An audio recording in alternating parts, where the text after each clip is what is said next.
Life is a crucible. I heard that the other day, and I thought I knew what a crucible was, but I thought I should look that up because it wasn't right there at the forefront of my mind. The crucible is that thing that they pour hot gold or silver that they've melted. They pour it into this little kind of a container. And that container, sometimes it's like a spoon-like kind of a thing that scoops out the gold or the silver because it separates it from all the dross. It separates it all from the impurity. And so that crucible is that thing that they fill with that melted gold or silver, and then they pour it into a mold.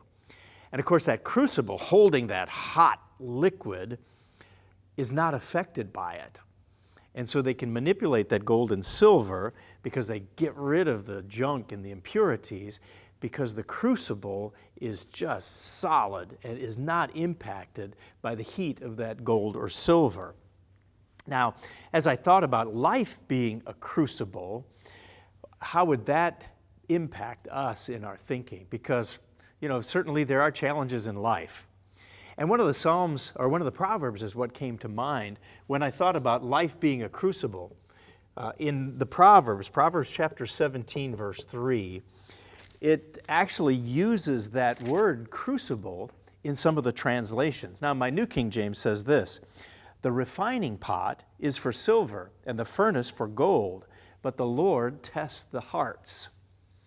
The refining pot, that's the crucible. That's where that hot liquid gold or silver is poured. And here it's pointing to the fact that the Lord purifies the hearts. Or some translations say, the same way gold and silver are refined in the crucible, the Lord purifies your heart and tests by the tests and trials of life. By the tests and trials of life.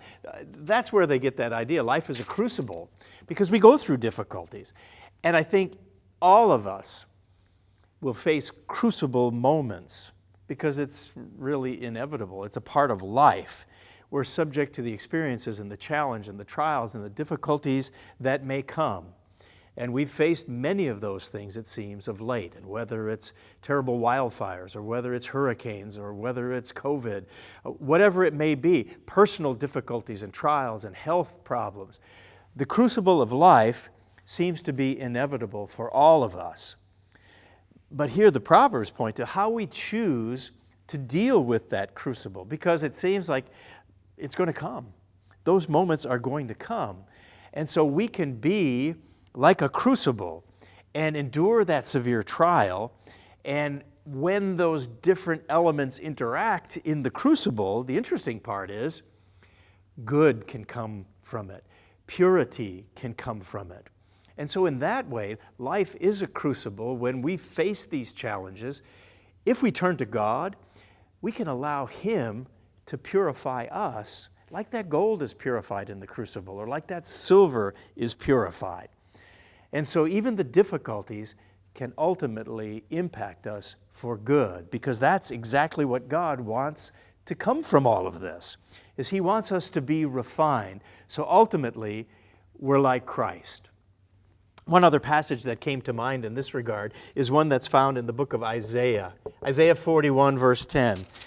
God tells us this: "Fear not, I'm with you."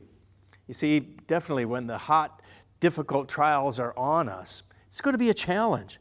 But God says, don't be dismayed. I'm your God. I will strengthen you. Yes, I'll help you. I'll uphold you with my righteous right hand. So even in the midst of the crucible, when the hot trials of life are poured out on us, God can use that to bring us to purity, to be more like Jesus Christ. And so never forget, when we're going through the challenges, that God is there. And ultimately, He promises it can turn out for our good. That's BT Daily. We'll see you next time.